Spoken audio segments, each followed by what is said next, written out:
his qualities, if you have to imbibe, first of all, we have to understand the innate situation of Sri Rama. Sri Rama is placed on the right hand side of your heart. Right hand side, right heart. He is placed there. Now, in a human being, there is no right heart. If you tell somebody there's right heart, they say, what? There are 2 hearts or 3 hearts? In our Sahaja Yoga, we have 3 hearts. One is the left, another is the right, and one is the center. Now, the right heart is a very important thing. The right heart looks after the whole lungs, both the lungs, or the throat, the trachea, the nose, the inner part. The outer side is looked after, we can say the features are given by Sri Krishna. But the inner part of it is all done by Sri Rama. They are the same. But one acts as in the inner part, the another as the outer part. It gives you the ears. From the inner part, Sri Rama does. He gives you the eyes in the inner part of the eyes. Now, it's so important to have the inner side all right and the outer side. Is an example of Sri Rama. He never cared for the outer side or the outward looks of a person. Because he came before Sri Krishna, he tried to build up the inner side of a human being. So we can say, though he is on the right heart, he acts through your Hamsa chakra and partly through your Vishuddhi chakra in the inner side of it. Because Sri Krishna, in the inner side of it, is Sri Ram, is Sri Vishnu. So, when somebody is, say, not good looking according to the Western standard, according to me, the Western standards are rather funny. Because Western standards don't look like, neither like Krishna or Sri Rama. The person like Sri Rama was a very healthy, tall person with his hands up to the knees. Ajanubhav. He is the one who has Ajanubhav. And he was plump. Both of them were plump. They had to be plump people because they were, though they were born of the Agni, he was born of the Agni, but the water is the main element of Sri Vishnu. So they were all plump people. They were not thin like sticks, as today's modern ideas are, to be thin like sticks and like TB patients. But it doesn't mean all plump people are good. We always logically think that plump people are, if mother says so, then plump people are good. It's not the point. The inner side of it, I am saying. The inner side of it is just the opposite. Inner side of it is absolutely beautiful and absolutely full of love, affection and warmth.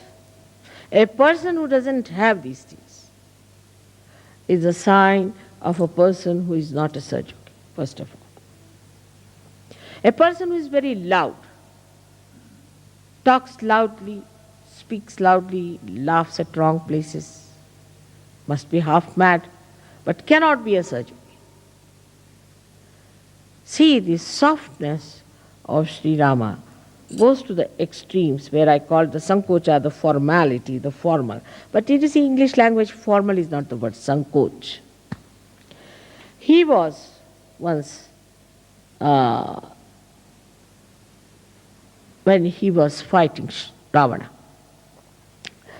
he was taking out with his arrow his 10 heads one after another. And if he took out one, then took out the second, the first one would come back. So because he had a kind of a blessing that nobody can kill him by hitting him on his head. So Lakshmana says, you know for definite that this Ravana cannot be killed by hitting on his head. So why don't you hit him in his heart? So he said, the reason is this, that just now in his heart is Mahalakshmi, the Sita. Sita is sitting in his heart. And how can I hit him on his heart? Because she's there, she might be hurt. So what's the use of hitting on the head, he said. He said, because once I start hitting him on the head fast, his attention will go there. As soon as his attention will go into his head, then I can hit him on his heart. See the sankoch. See the sankoch, the way he talked.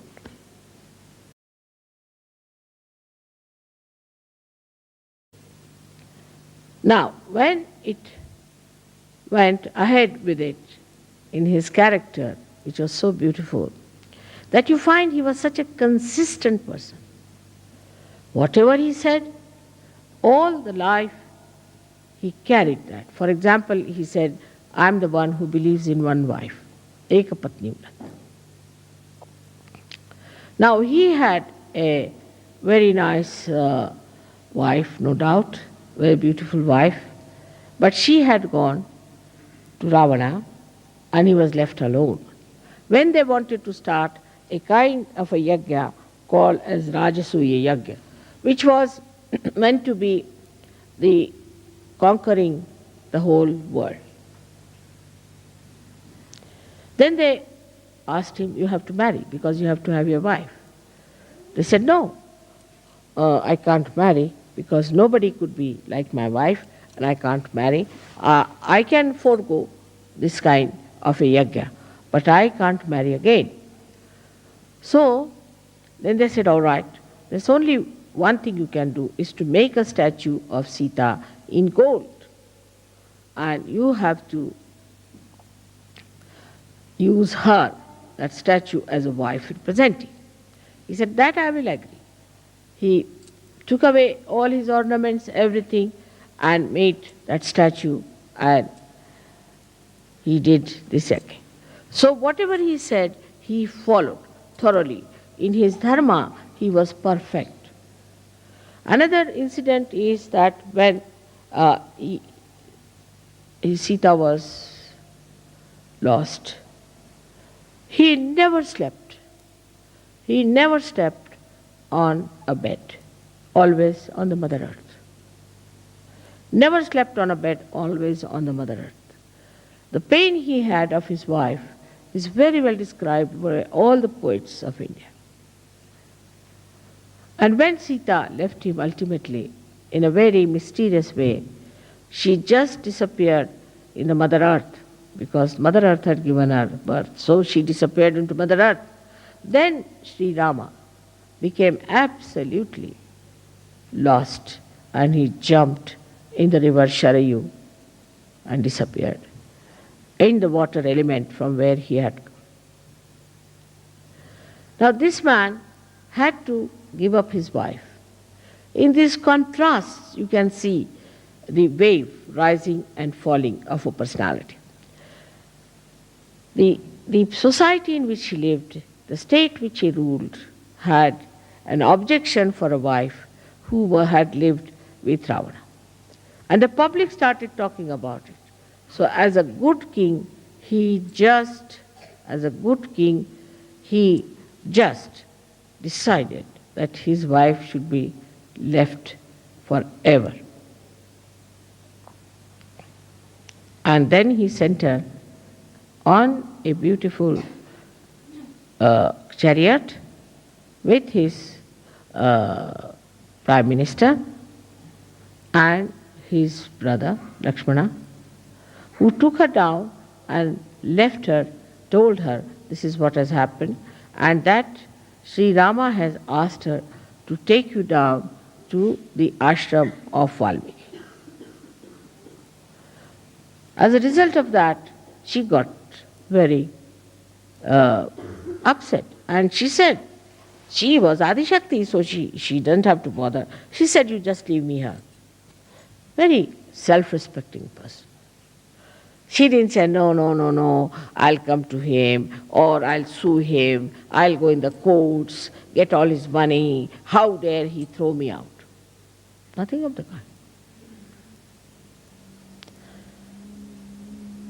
That's the grace of a woman. Graciously, she said, all right, now you have listened to your brother, I'm your sister-in-law elder too. Now you obey me. And I tell you, as your sister-in-law, that you can now go, leave me here alone, and I don't want you to go any further with me to deport me with somebody. And she was pregnant. Here, if it happens, of course, horrible things can happen. But in India, if such a thing happens, the wife will kill herself or she won't be able to bear it. I think both things are just the same in escape. If there's no aggression, then there is recession. But she said, no, I have to give birth to these two children. I can look after myself. All right, graciously he's done it, I have nothing. And please tell him not to worry about me. And she told Sri Rama, Sri Lakshmana, that all right, you look after him. That's all I want. And she told the chief minister, the mantri, that you must look after the kingdom. See the dignity, see the balance, see the character, the personality of Sri. He was called as Maryada Purushottama. And look at his wife. She was equal to him in every way.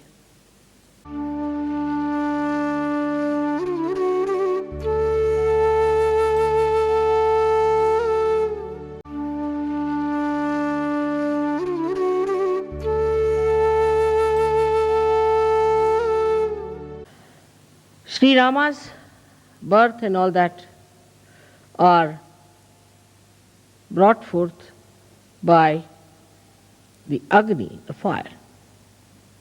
And he was born in the dynasty of the Surya, is the sun. So with all that, born out of the blessings of the Agni, that is fire, and also was born in the dynasty of Surya. He was one of the mildest avataras you have ever had. He is known to be a very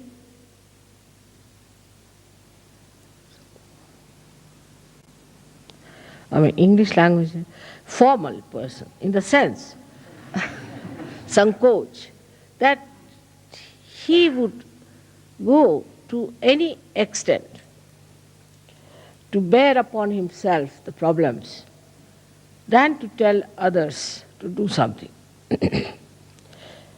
This is one of the greatest quality of Sri Rama, that he would not make anyone do anything for him or order anything or would use someone for their purpose. See, he was the blessing of fire and born in the Surya. But what we find, those people who are born maybe in very lowly families, in the negative families, the left-sided as you can call it, with all kinds of problems, have a terrible agya and a terrible Surya in them. The person who is born in the Surya has to be extremely humble. He is the one who shows that nothing can affect, nothing can make him feel that he is something great. Now, when we see his life further, he was a very humble man. We've seen now people who try to despise others.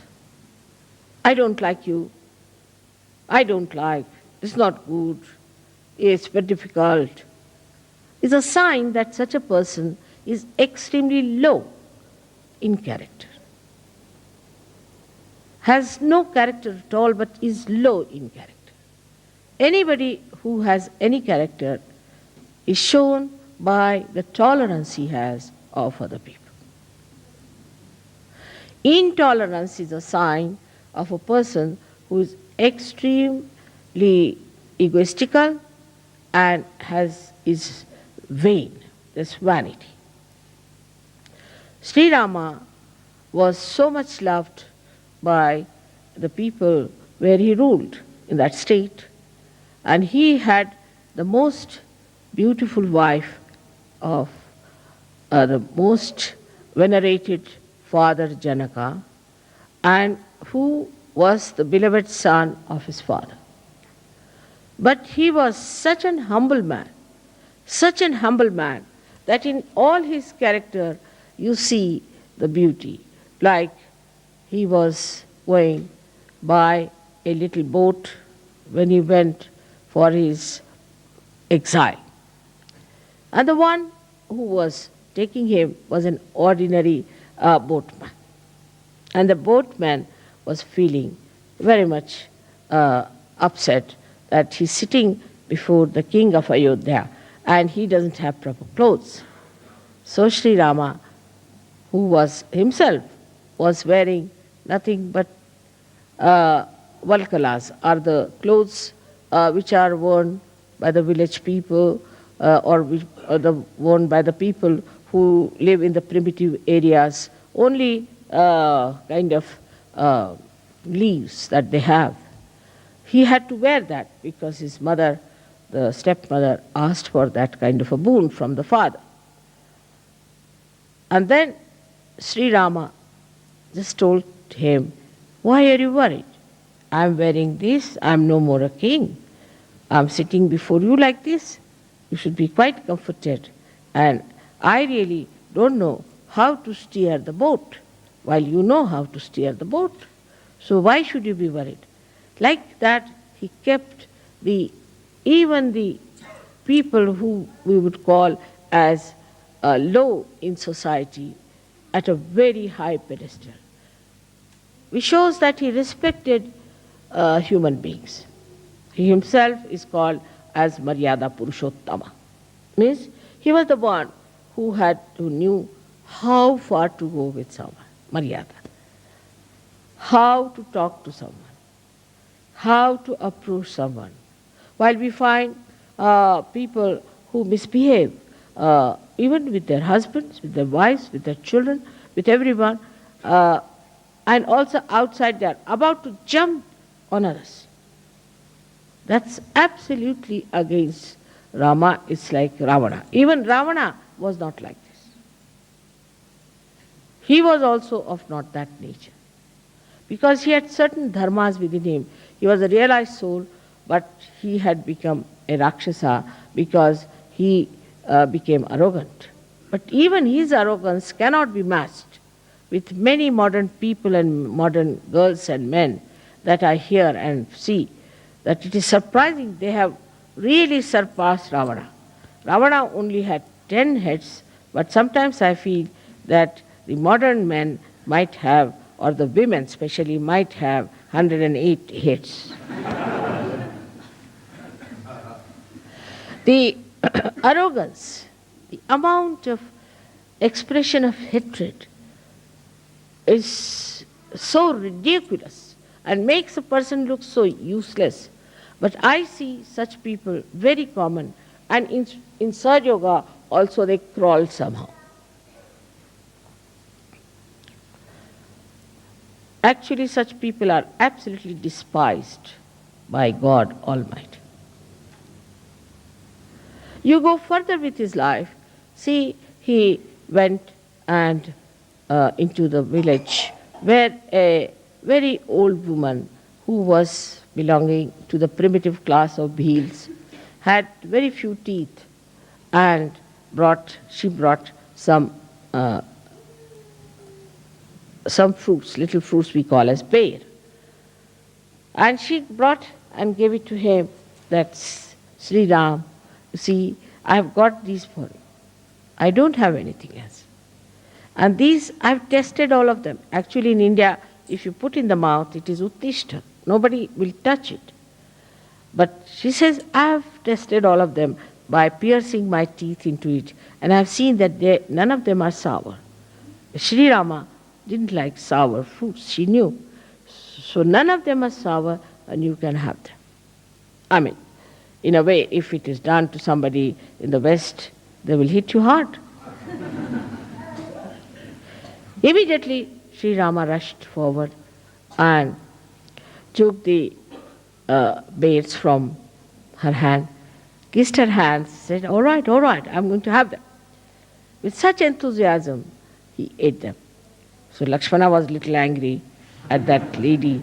What's this going on? So Sita ji said, oh, do you like them very much? She said, yes, but I'm not going to give you anything. She said, no, I'm your half body, you have to give me. So he gave some to Sita ji. So Sita ji ate, what a thing, it's like nectar of heaven I'm eating. So Lakshmana felt very jealous. He said, sister-in-law, can I not have a little of it? He said, no, I can't give you. You ask your brother. I'm not going to give you. I have a very little share. Why don't you ask your brother? So he goes to his brother. He said, can I have some more? So Sri Rama smiled and gave him that bear, which was eaten or touched or was pierced by the teeth of a primitive woman who is actually an outcast according to the Brahmanic laws of India. The sweetness of Sri Rama, the way he used to make people feel comfortable.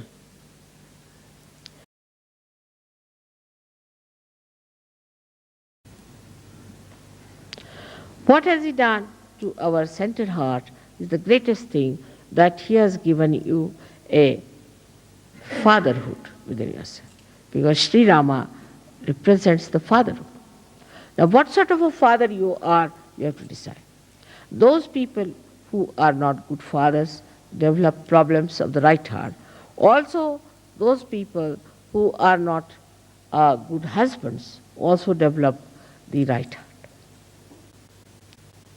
This right heart is so important because, especially in the West, where the climate is so funny, you have to keep inside your rooms and closed all the time, that you get all dried up inside. At that time, if you don't have that sweetness, that warmth, that kindness of Sri Rama, you get the trouble of asthma.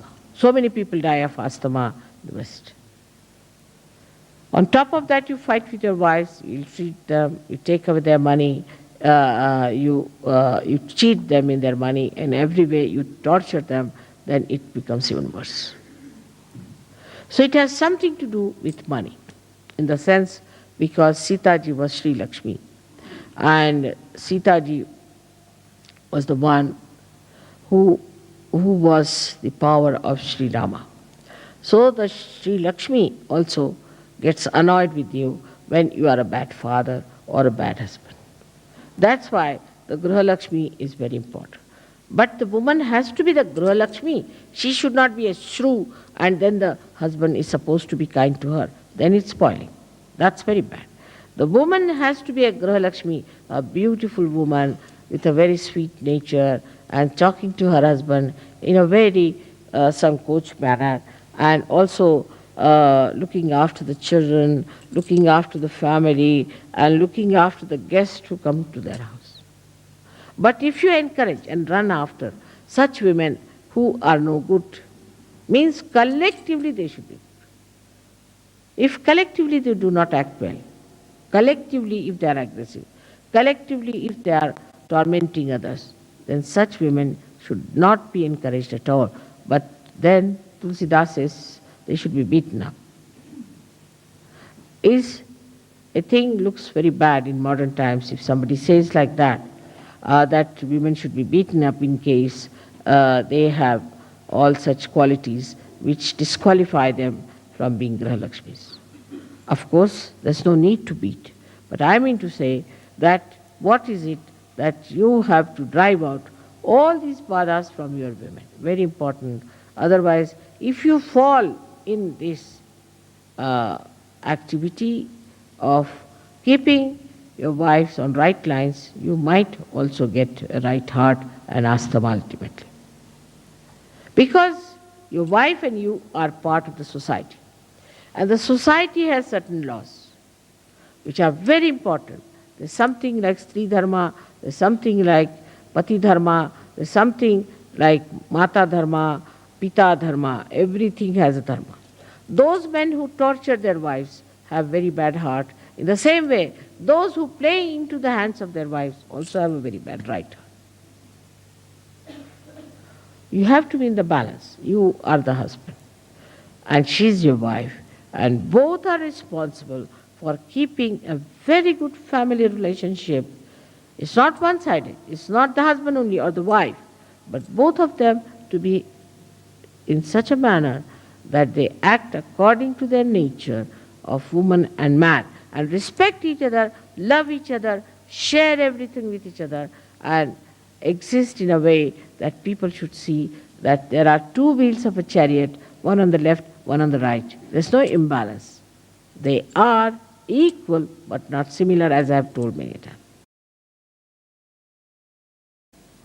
That's why I have to tell you that on this day of Dusshera, let us decide that we are going to have Ram Raj in Sahaja, where there is benevolence, there is love, compassion, security, peace, joy, discipline among ourselves. The whole disciplining is within ourselves. What I say about Sri Rama is that he himself has put himself into the discipline of Maryadas. In the same way, we ourselves should put ourselves into the discipline of Maryadas.